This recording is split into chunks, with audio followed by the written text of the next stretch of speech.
Apologies, dear listener, for the lack of videos this past month. While I've had an amazing response to the whole channel, life events have been busy and have gotten in the way of scripting and recording. And while I'm sitting on a lot of ideas, I've not had the time to work into them because these videos take some time. Hence my apology as an addendum to this video, a 2-part special returning to the world of Final Fantasy VII. That being said, I'm back on the horse as it were. So if you have any special ideas or thoughts about where we should go next, then please drop them in the comments below. In the meantime though, I'll resume my storytelling voice as I help you drift off to the deepest of sleeps. Let us begin.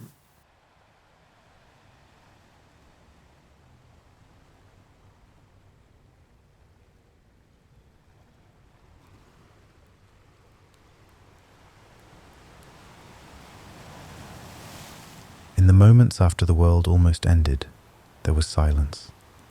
Not the absence of sound, but something deeper. A profound stillness that settled over the planet like a gentle blanket after a terrible storm. The great meteor, that harbinger of destruction summoned by a madman's grief, had been stopped mere moments before it could tear the world apart. But stopping it had required a miracle. And miracles, as we know, always come with a price. Picture, if you will, the city of Midgar in those final hours.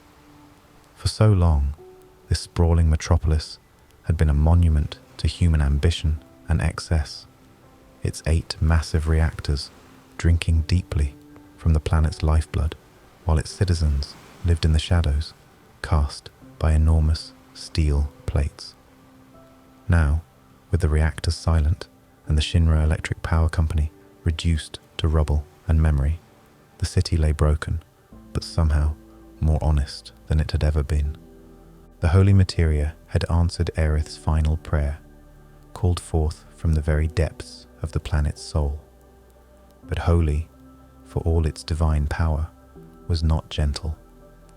It was the planet's own immune system, designed to cleanse away anything that threatened its survival, including humanity itself, if necessary. In those terrifying moments when Holy rose to meet Meteor, it seemed as though the cure might prove as deadly as the disease. Then came the life stream, the planet's spiritual energy, that green glowing essence of all life, erupted from the earth in pillars of light that reached toward the heavens. It was not Holy alone that saved the world that day, but the combined will of every soul that had ever lived, every drop of consciousness that had returned to the planet upon death. And leading them, guiding them with her gentle voice, was Aerith Gainsborough, the last of the Cetra, the flower girl who had given everything to save a world that had often been cruel to her. The life stream embraced both Holy and Meteor in its luminous flow, not destroying them, but transforming their collision into something else entirely. Where there should have been annihilation, there was instead a strange, almost musical harmony, the sound of a planet healing itself, of life choosing to endure rather than surrender. But healing, as anyone who has ever nursed a wound knows, is not the same as forgetting. When the lights faded and the dust settled, the world that remained was forever changed. Midgar's northern sections lay in ruins, the twisted metal and concrete serving as monuments to humanity's hubris. The Mako reactors would never hum with stolen energy again. The sky, long hidden behind a veil of industrial pollution, began to show patches of blue for the first time in decades. In this transformed world, the heroes who had fought so hard to save it found themselves adrift. Cloudstrife, the blonde swordsman whose false memories and borrowed identity had nearly destroyed him, simply vanished. One day, he was there among his friends, quiet and contemplative as always, and the next, he was gone. He left no note, no explanation, just an empty space where their leader had been. Perhaps he needed to find himself again in a world that no longer required saving. Perhaps the weight of all he had done and all he had discovered about himself was too much to bear in the company of others.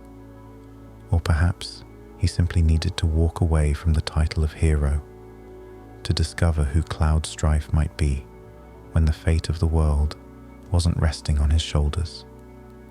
Tifa Lockhart understood, even if it hurt. She had known Cloud longer than any of them, had seen him struggle with his identity and his past. If he needed space to heal, she would give it to him, though she kept his memory close to her heart like a pressed flower in a favorite book.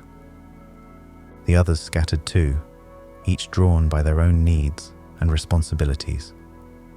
Barret Wallace, the gruff leader of the eco-terrorist group Avalanche, looked at the broken world they had saved and felt the full weight of his own role in its destruction. His fight against Shinra had been righteous, but righteousness, he was learning, was a luxury that came with consequences. The Mako reactors were gone, but so were the jobs and the energy that had sustained millions of people. What would they do now? How would they survive? Red 13, to those who knew his true name, returned to Cosmo Canyon and his grandfather Bugenhagen, carrying with him stories that would be told around fires for generations to come. But even in that sacred place of learning and wisdom, he felt the restlessness of someone who had seen too much of the world to be content with the quiet life of a scholar. Sid Highwind went back to his rockets and his dreams of the stars, but found that the sky looked different now. He had flown through the chaos of Meteor's approach, had seen the planet's pain from above. His dreams of space exploration took on a new urgency, not as escape, but as expansion, as humanity's next step in learning to be better custodians of the life they had been given.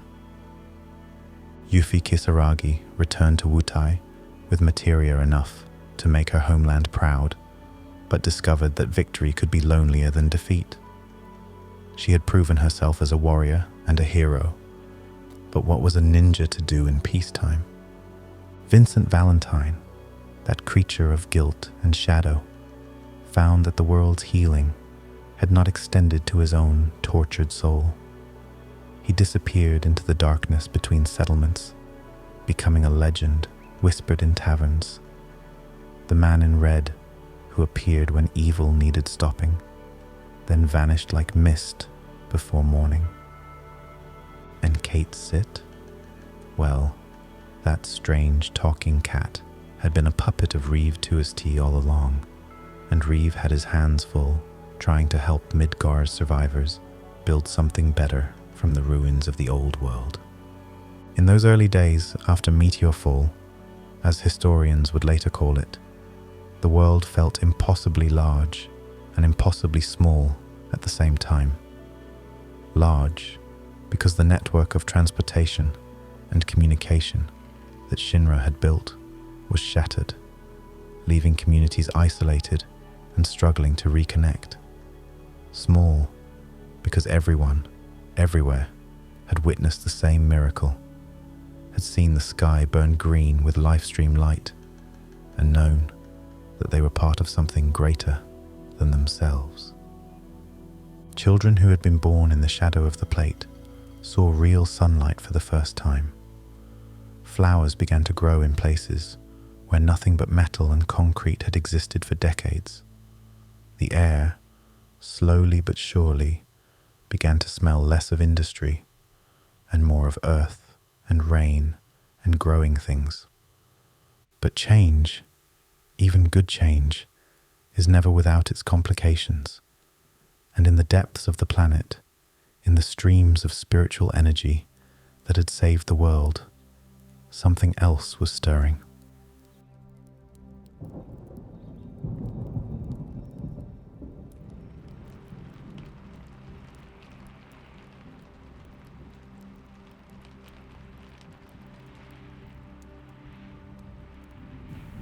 For now, though, there was quiet. There was the soft sound of wind through ruins, the gentle splash of rain on leaves just beginning to grow.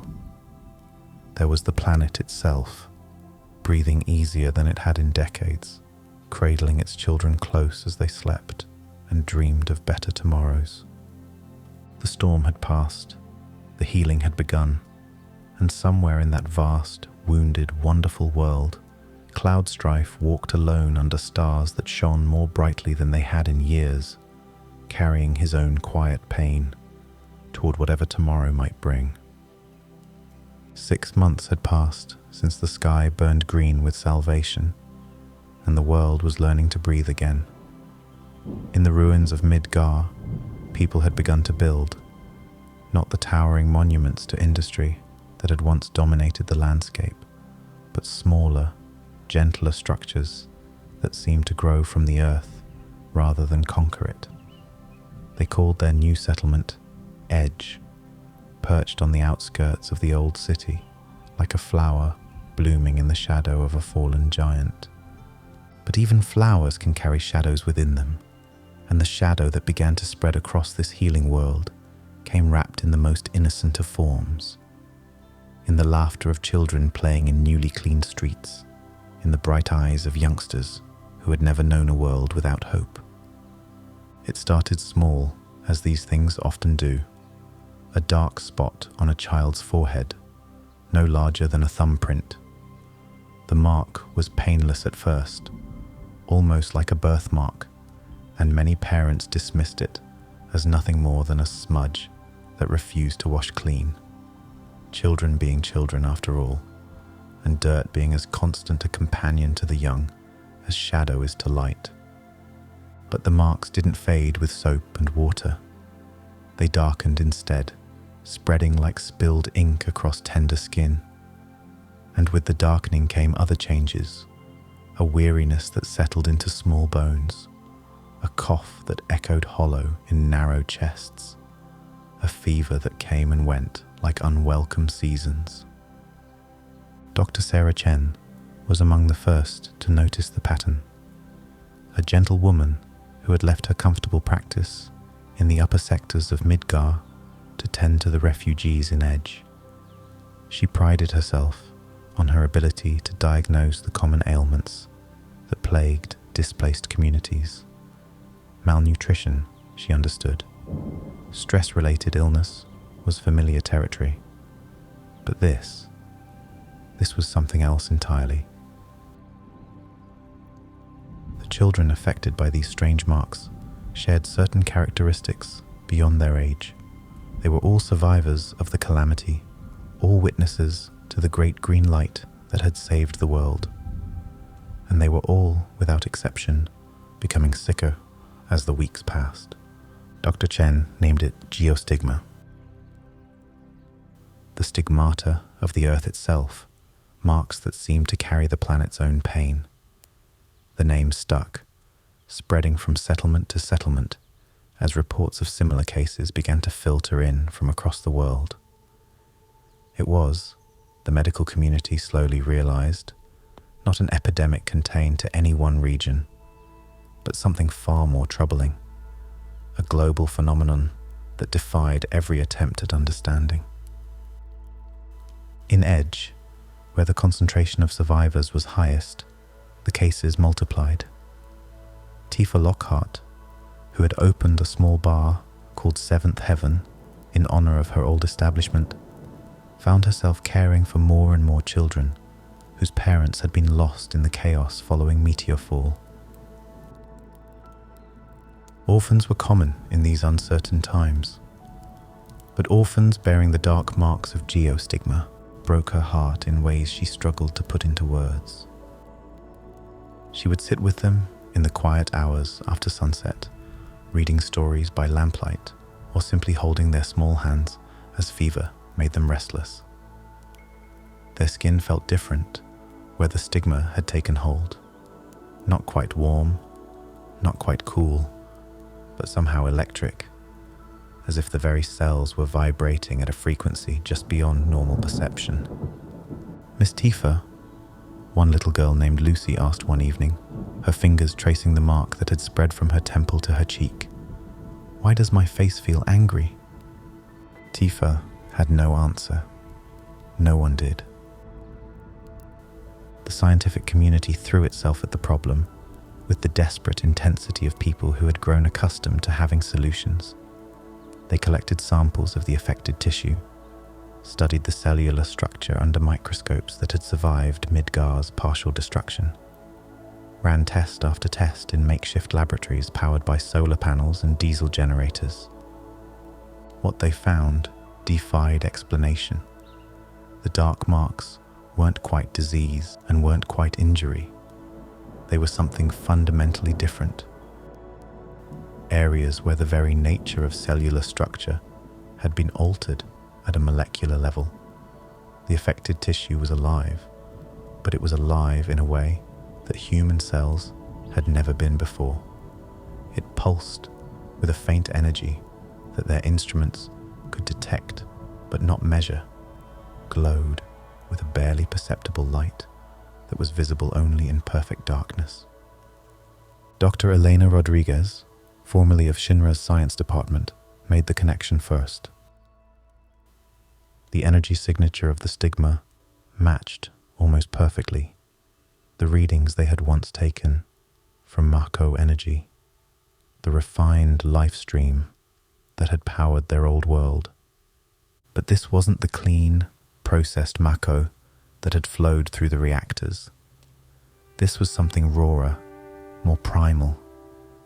It was as if the planet's spiritual energy itself had become trapped within human flesh, unable to return to the natural cycle of death and rebirth that governed all life. The children suffered in ways that medical science couldn't adequately describe. The physical symptoms were manageable. The fever could be reduced with medication, the cough soothed with warm honey and gentle herbs. But there was a spiritual component to their pain that no earthly remedy could touch. They spoke of dreams that felt more real than waking, of voices calling to them from deep underground, of a great sadness. Some nights, the affected children would sleepwalk, drawn by impulses they couldn't name toward the ruins of Midgar's center. Their caretakers learned to watch them carefully, to guide them gently back to bed when the stigma's influence grew strong. The children never remembered these nocturnal wanderings, but they would wake exhausted, as if they had traveled great distances in their sleep. As the months passed and no cure emerged, a different kind of shadow began to spread through the communities, the shadow of fear. Parents looked at their healthy children with a mixture of relief and dread, knowing that tomorrow might bring the first dark mark to unmarked skin. Communities that had been pulling together in the aftermath of the world's near destruction began to fracture. Some settlements began to turn away refugees who showed signs of the stigma, despite having no evidence that the condition was contagious. Others established separate quarters for the affected, well-meaning but heartbreaking divisions that isolated sick children from their peers at the time they most needed comfort and companionship. In Edge, Tifa refused to allow such divisions. Her seventh heaven remained open to all, and her small apartment above the bar became an unofficial sanctuary for stigma orphans who had nowhere else to go. She wasn't a trained medical professional, but she understood something that many doctors missed, that healing required more than medicine. It required love, patience, and the simple presence of someone who refused to give up hope. She wrote letters to Cloud during this time, though she never sent them. In the quiet hours after midnight, when the sick children finally slept peacefully and the bar was clean and ready for another day, she would sit at her small desk and pour her heart onto paper. She told him about the children, about their brave smiles and their quiet fears. She told him about the stigma and the doctors who worked tirelessly without success. She told him about the way hope and despair danced together in her chest, like old partners who knew each other's steps too well. But most of all, she told him that she understood why he had left, and that she would understand if he never came back. The world they had saved was beautiful and broken in equal measure. The Stigma children, as they came to be called, formed their own quiet community within the larger community of Edge. They played together with the solemn intensity of those who understood that time was precious, shared toys and games, and whispered secrets that healthy children couldn't quite comprehend. They looked after one another with a tenderness that would have broken adult hearts if the adults had been allowed to see it fully. The planet was healing, but healing is never a straight path from wound to wholeness. Sometimes the cure carries its own complications, and sometimes the very thing that saves us also transforms us in ways we never expected. As autumn gave way to winter in that first year after Meteorfall, the people of Edge and settlements like it across the world learned to live with mystery. They learned to love their Stigma children, not despite their condition, but including it, to find joy in small moments and strength in shared uncertainty. And somewhere in the vast network of spiritual energy that flowed beneath the world's surface, something else was learning too, learning to use the Stigma as a bridge between the world of the living and the realm of memory, learning to whisper through the dreams of sleeping children, learning to remember what it felt like to have ambitions that burned brighter than stars. The shadow was growing longer, and with it, the stage was being set for a reunion that would shake the very foundations of the healing world. Sometimes a single story can illuminate the human heart, and in the case of Geostigma, spread across the healing world. That story belongs to a boy named Denzel. He was 7 years old when the plate fell. Picture him, if you will. A small boy with dark hair and curious eyes, the kind of child who collected interesting stones and asked endless questions about how things worked. He lived with his parents in a modest apartment in Sector 7, in the area that residents simply called the slums, though they said it without shame. Home was home after all, whether it existed under the shadow of a steel plate or beneath open sky. Denzel's father worked maintenance for the Sector 7 reactor, crawling through narrow spaces to repair pipes and conduits that carried Mako energy to the upper plate.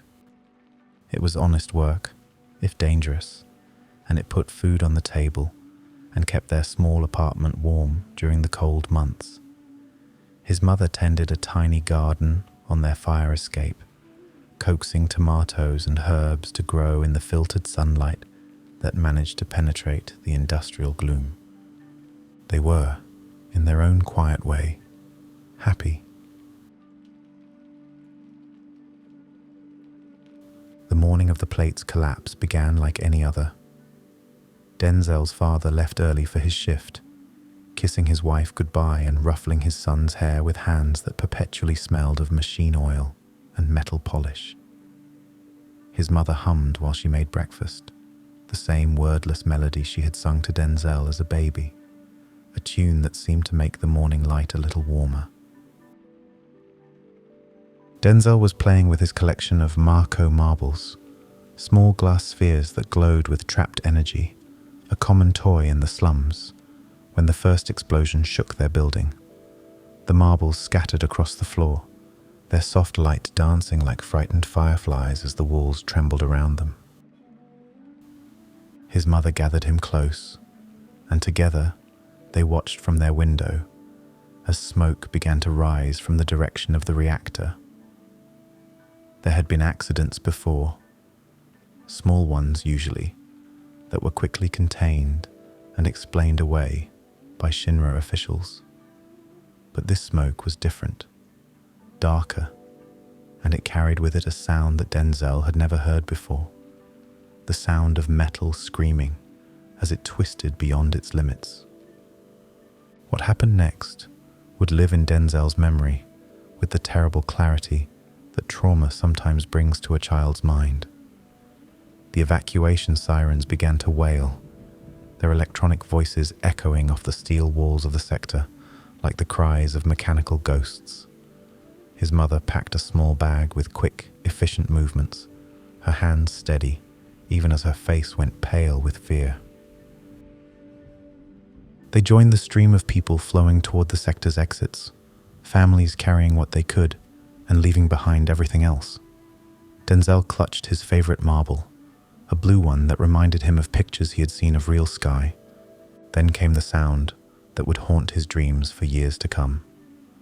The deep, resonant groan of support, struts beginning to fail. The massive plate that formed the ceiling of their world, the foundation upon which the wealthy lived their elevated lives, had been damaged beyond repair. And when something that large begins to fall, there is nowhere to run that is far enough away. Denzel's parents found themselves caught in a crowd that was moving too slowly toward exits that were too few. His father, who should have been safe at the reactor, had somehow made his way back to find them, his work clothes torn and his face streaked with soot and blood. The three of them held each other in the middle of the chaos, a small island of love in an ocean of panic. The plate fell with the sound of the world ending. Steel and concrete that had been welded and poured decades ago returned to the earth in a cascade of destruction that could be heard from sectors away. The impact sent shockwaves through the ground that shattered windows miles away. In the aftermath, rescue workers pulled survivors from the rubble for days.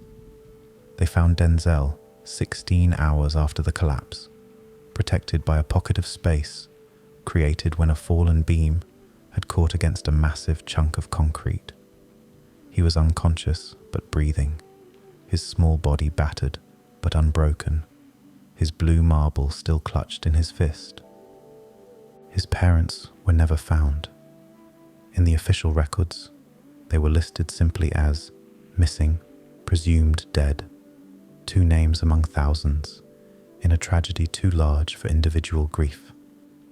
But Denzel carried their memory in ways that statistics could never capture, in the sound of his mother's humming that he would hear on quiet nights, in the phantom scent of machine oil that reminded him of his father's gentle hands. The boy who emerged from the rubble was changed in ways that went beyond the physical scars on his arms and legs. He had seen the world literally fall down around him, had learned that safety was an illusion and that the people you loved could vanish in the space between one heartbeat and the next. But he had also learned something else, that sometimes, against all odds and reason, you survive. Sometimes you keep breathing when breathing should be impossible, and sometimes you find the strength to stand, even when standing seems pointless. Denzel spent the months following the plate collapse in a series of temporary shelters and overcrowded orphanages, institutions that did their best with limited resources and overwhelming need. He was a quiet child during this time, polite and cooperative, but distant, as if he were watching the world through glass that kept him separate from everything around him. He learned to sleep through nightmares without making a sound, to eat whatever food was provided without complaint, to play simple games with other orphaned children, while keeping the deeper parts of himself carefully protected. The adults who cared for him noted that he was resilient and adaptable, words that sounded positive, but carried the weight of too much loss for such young shoulders. When Meteorfall came, Denzel was living in a group home on the outskirts of Midgar, far enough from the city centre to escape the worst of the immediate destruction, but close enough to see the great green light that painted the sky on that miraculous night. He stood at a window with a dozen other children and watched the life stream rise like luminous pillars. And for the first time since his parents' death, he felt something that might have been hope. The world was saved, the adults told them. But futures, Denzel was learning, were fragile things that could change without warning. 6 months after the sky burned green with salvation, he woke one morning to find a small dark spot on his forehead, just above his left eyebrow. It was no larger than a button, perfectly round, and it didn't hurt at all. The caretakers at his group home had seen such marks before, and their voices carried a weight that made Denzel's stomach tighten with familiar dread. Not again, he thought. Not another thing to be afraid of. But fear, he had learned, was like weather. Something that came and went, whether you welcomed it or not. The important thing was not to let it make decisions for you. As the stigma spread and darkened, as the fever came and went like unwelcome seasons, Denzel discovered that he was not alone in his suffering. There were other children, other orphans, other survivors of tragedies both great and small. They formed their own quiet community within the larger community of the displaced, bound together by shared experience and mutual understanding. They played games that healthy children might have found strange, contests to see who could sleep through the night without crying out from stigma-induced dreams, races that accounted for the weakness that came with the fever, elaborate stories about worlds where no one ever got sick and families never disappeared. Through it all, Denzel carried his blue marble, the one fragment of his life before the plate fell, that had survived everything since. Sometimes, when the stigma pulsed with that strange inner light, and his dreams filled with silver landscapes that existed nowhere in the waking world, he would hold the marble up to catch what light he could find, and imagine it was a piece of real sky that he could carry with him always. The group home did its best, but resources were limited, and expertise in treating stigma was non-existent. As Denzel's condition worsened, as more of the children under their care began to show symptoms, the staff faced impossible choices. They could not save everyone, and some children needed more specialized care than they could provide. It was during one of his worst fever episodes that Denzel first heard about Seventh Heaven, the bar in Edge, where a woman named Tifa Lockhart took in stigma children and refused to give up on them. Other children whispered about her the way they might whisper about fairy tales. A beautiful woman who had been a hero in the great battle to save the world, who could fight like a warrior, but held sick children with hands as gentle as flower petals. Some of the stories were certainly exaggerated, embellished by young imaginations desperate for hope. But the core truth remained. There was a place where stigma children were not seen as burdens or mysteries to be solved, but simply as children who needed love and care. There was a place where someone was fighting the same battle they were fighting and refusing to surrender. When the opportunity came to move to Edge, to join the small family that Tifa was building from the fragments of a broken world, Denzel made the choice with the solemn gravity of someone who had learned that chances for happiness were rare and precious things. He packed his few belongings, some clothes, a worn book of stories, and his blue marble, and prepared for another new beginning. He had been disappointed before, had learned not to hope too hard for things that might be taken away. But something in the stories about Tifa Lockhart and her seventh heaven made him think that maybe, just maybe, this time might be different. Maybe this time he was moving towards something that would last. Maybe this time he was going home. The journey to Edge took most of a day by transport, and Denzel spent it watching the landscape roll past his window. The world looked different than he remembered from his early childhood, cleaner somehow, with patches of green beginning to show where industry had once left only brown earth and grey dust. It was healing, this wounded planet, and maybe he could heal with it. As the transport crested a hill and the settlement of Edge came into view, Denzel clutched his marble and allowed himself to hope. There are some journeys that can only be taken alone, and Barret Wallace understood this with the clarity that comes from carrying guilt heavier than mountains.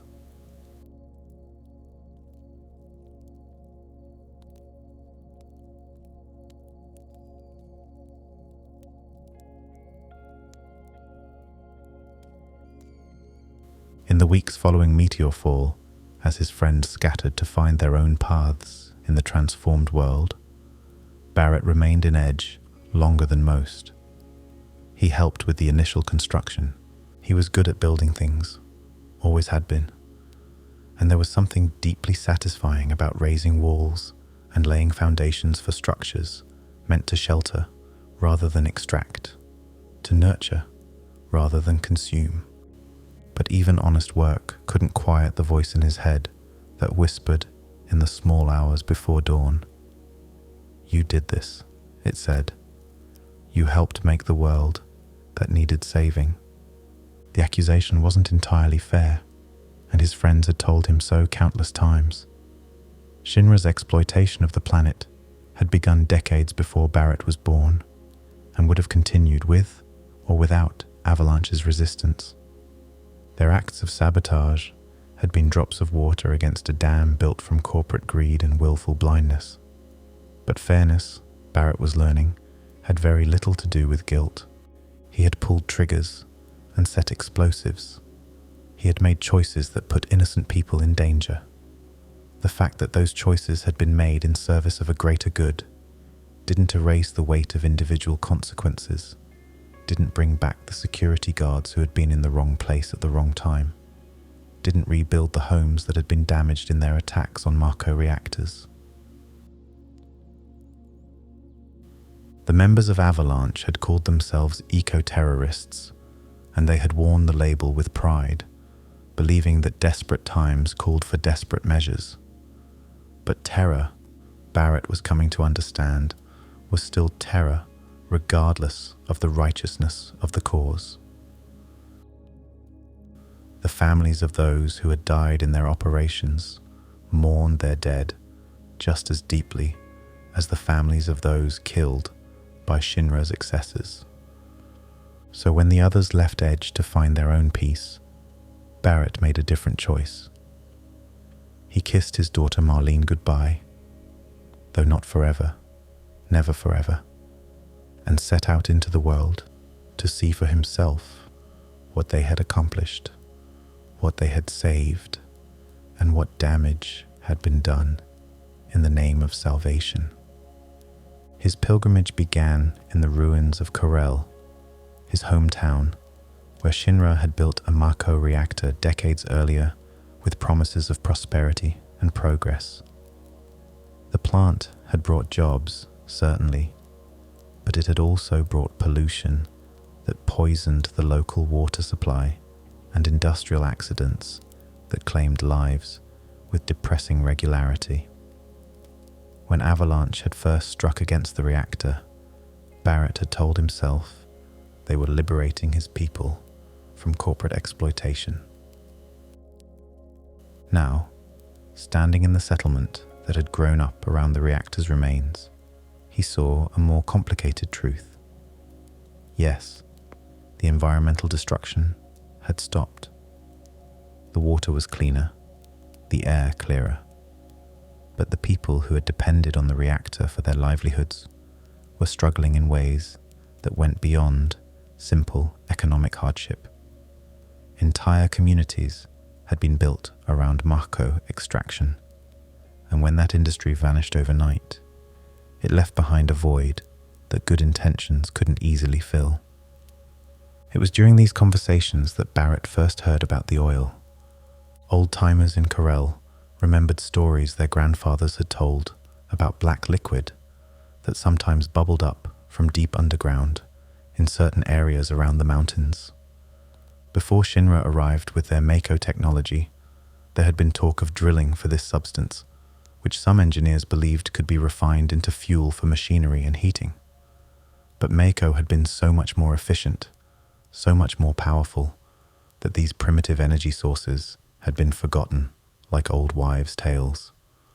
Now, with Mako no longer an option, some of the former reactor workers were wondering if those old stories might hold answers to their current predicament.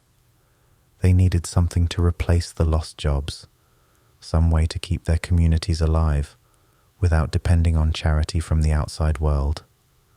And they needed it to be something they could extract and refine themselves without requiring the kind of massive corporate infrastructure that had defined the Mako era. Barret found himself drawn into these discussions despite his initial reluctance. Part of him recoiled from the idea of pursuing any kind of extractive industry, even one that didn't directly tap into the planet's spiritual energy. He had seen too much damage done in the name of progress, had participated in too much destruction, justified by economic necessity. But he also understood something that his more idealistic moments sometimes forgot. People needed work that gave them dignity and purpose. They needed to feel useful, to contribute something valuable to their communities. Without that sense of purpose, even the most well-intentioned social programs became just another form of dependence. So Barret began to travel, following leads and rumors about oil deposits that might exist in regions that Shinra had never bothered to explore. The work took him to remote areas of the world that few people had visited since before the Mako era. Desert regions where the wind carved strange sculptures from red stone, mountain valleys where ancient rivers had carved channels through solid rock, coastal areas where the interface between land and sea created unique geological conditions. In these places, Barret discovered something unexpected. The planet was generous in ways that went beyond the spiritual energy that Shinra had been so eager to exploit. There were indeed oil deposits scattered across the world, some of them substantial enough to support small-scale extraction operations. Not the massive industrial complexes that had characterized the Mako era, but human-sized projects that communities could manage themselves. The oil was important. It would provide the energy needed to power machinery, heat homes, and fuel transportation. But more important was the knowledge and skill that communities would develop in the process of extracting and using it. They would become engineers and geologists, chemists and mechanics. They would learn to solve their own problems, to innovate in response to local challenges, to build the kind of resilient, adaptable societies that could weather whatever storms the future might bring. As his journey neared its end, Barret found himself thinking less about the guilt that had driven him from Edge, and more about the possibilities that lay ahead. He had set out to understand the damage that Avalanche's actions had caused, to find some way to balance the scales of justice. What he had discovered instead was that the real work of redemption lay not in paying for past mistakes, but in building better alternatives for the future.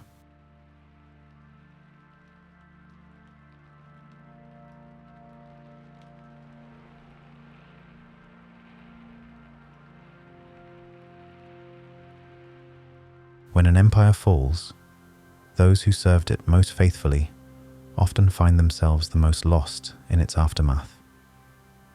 For the Turks, the elite operatives of Shinra's investigation sector, the collapse of their corporate world had left them technically unemployed, but spiritually bound to something deeper than paychecks or organizational charts. Reno had always prided himself on his adaptability, but even his considerable powers of adjustment were being tested by their new reality. The Shinra Electric Power Company existed now only in memory and in the scattered remains of its physical infrastructure. The executives who had given them orders were dead, missing, or in hiding. The rigid hierarchy that had defined their professional lives had crumbled as thoroughly as the upper floors of Shinra headquarters. Yet here they were, Tsung, Eleanor, Reno, and Rude, still wearing their navy blue suits, still carrying their weapons, still moving through the world with the purposeful efficiency that had defined them as Turks. They were no longer technically Turks, of course. Without Shinra, there could be no investigation sector of the General Affairs Department. But identity, they were learning, ran deeper than corporate structure. The man who gave their continued existence meaning was Rufus Shinra, the former company president who had survived the destruction of his empire by the narrowest of margins. When Diamond Weapon had attacked Midgar, the top floors of the Shinra building had been obliterated in the chaos. Everyone had assumed Rufus was dead, buried beneath tons of twisted metal and concrete. But the Turks had found him in the wreckage, broken and scarred, but alive, and they had pulled him from the ruins with the same quiet efficiency they had once brought to corporate missions. Now, they served him not as employees, but as something closer to family, a chosen family bound together by shared purpose and mutual respect, rather than by contracts or corporate loyalty. They were his bodyguards, yes, but they were also his advisors, his companions, and sometimes his conscience as he struggled to define what his life might mean in a world where the Shinra name was synonymous with environmental destruction and corporate excess.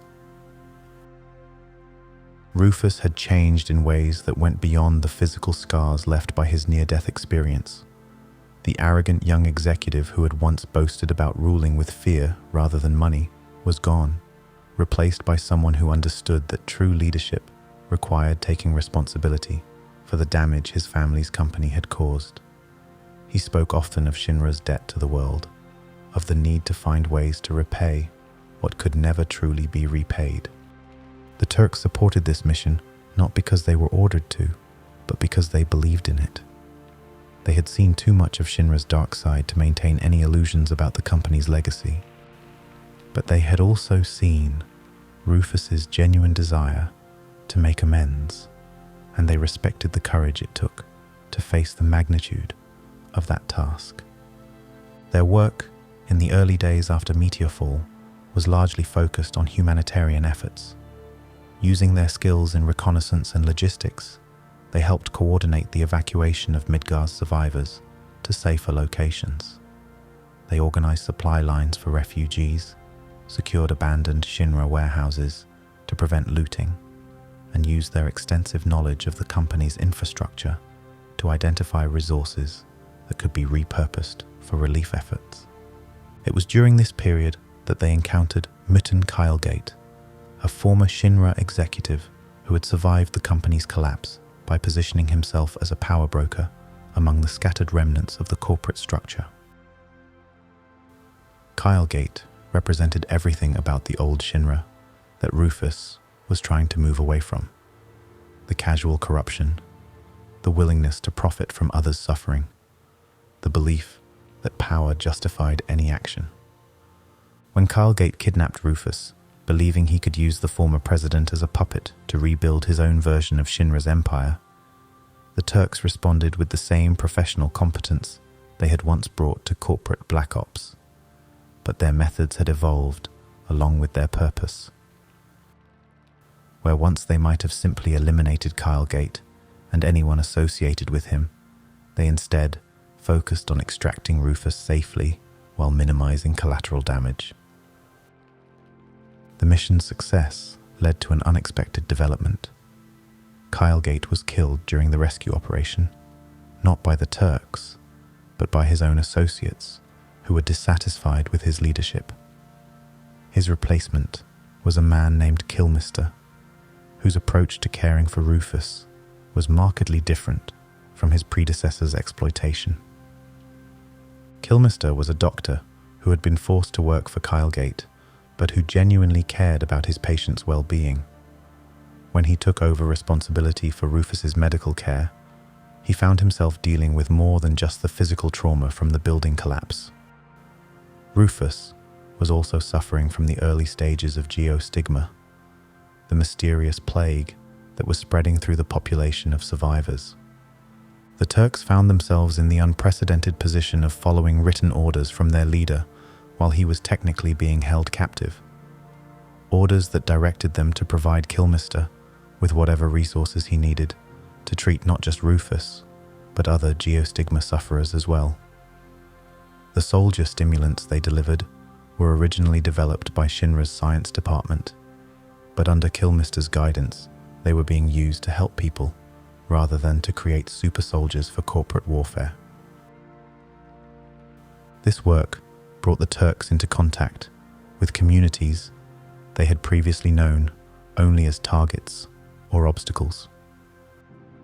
They saw firsthand the human cost of Shinra's policies, the families torn apart by industrial accidents, the children suffering from diseases caused by environmental contamination.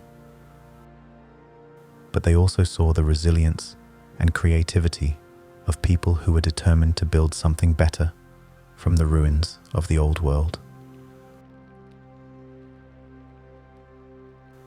As geostigma spread and communities struggled to understand and treat the disease, the Turks found their reconnaissance skills being used to track the plague's progression and identify patterns in its spread. Their reports helped medical researchers understand that the disease was somehow connected to the spiritual disruption caused by Mako extraction, though a cure remained elusive.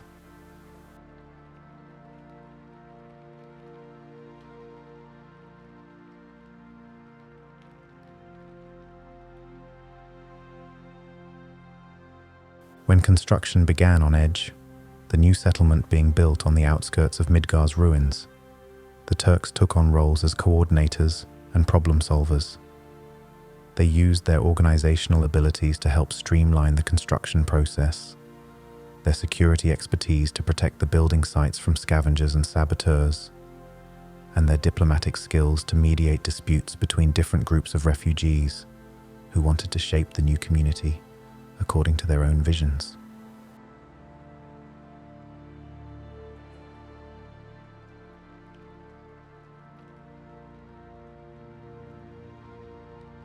The work was different from anything they had done as corporate operatives, but it drew on the same core competencies that had made them effective Turks. They were still gathering intelligence, but now it was information about community needs and resource availability rather than corporate espionage. They were still protecting important individuals, but their definition of important had expanded far beyond Shinra executives to include doctors, teachers, community organizers, and anyone else whose work was vital to the rebuilding effort.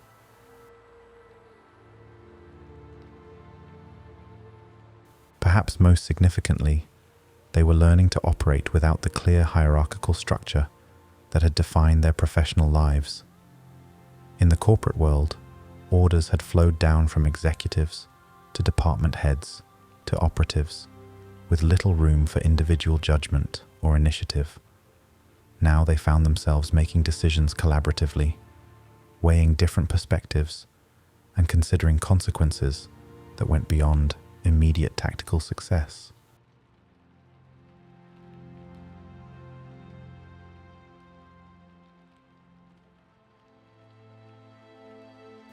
Elena, in particular, struggled with this transition. She had joined the Turks, believing deeply in the importance of following orders and maintaining discipline, and the ambiguity of their new situation challenged her fundamental understanding of what it meant to be professional. But she also discovered talents she had never been able to develop within Shinra's rigid structure, abilities in conflict resolution and community building that had been overlooked in favor of her combat skills. Reno adapted more easily to their changed circumstances, his natural irreverence serving him well in situations that required creative problem-solving rather than adherence to protocol. He developed a particular gift for working with the children who had been orphaned by Midgar's destruction, using humor and unconventional approaches to help them process their trauma and find hope in uncertain circumstances. Rude brought his methodical approach to the logistical challenges of rebuilding, becoming something of an expert in resource allocation and infrastructure planning. His quiet competence made him a trusted advisor to community leaders who needed someone who could analyze complex problems without being swayed by political considerations or personal agendas. Sung continued to serve as their leader, but his leadership style evolved to accommodate their new reality. Instead of issuing orders based on corporate directives, he facilitated discussions that allowed each team member to contribute their unique perspectives to their shared mission. He became less of a commanding officer and more of a coordinator, helping to ensure that their individual strengths were used effectively in service of their collective goals.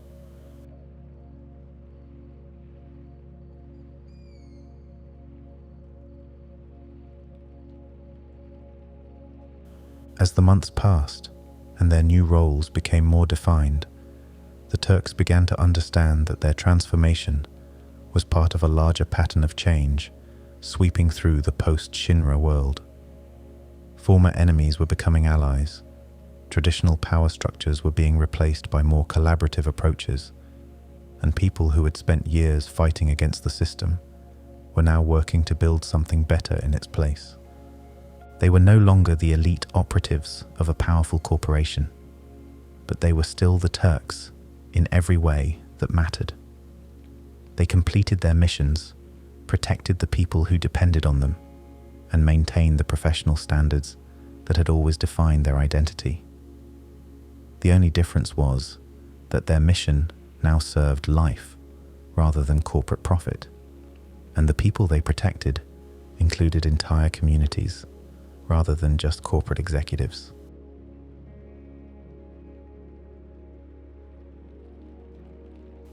In quiet moments, when they gathered in their makeshift headquarters in Edge to plan their next activities, they sometimes reflected on how much their lives had changed since the fall of Shinra. They were still wearing the same suits, still carrying the same weapons, still moving through the world with the same purposeful efficiency, but they were doing it in service of something larger than themselves, something that honored the best of what they had always been, while leaving behind the worst of what they had been forced to do. They were still Turks. They still completed the mission. But now, the mission was worthy of everything they had to give. And so, dear listener, we come to the end of the first part of our retelling of the story of Final Fantasy VII, Advent Children.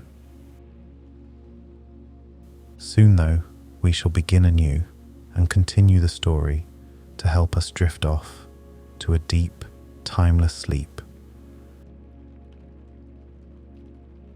So sleep well, dear traveler, and I'll see you soon.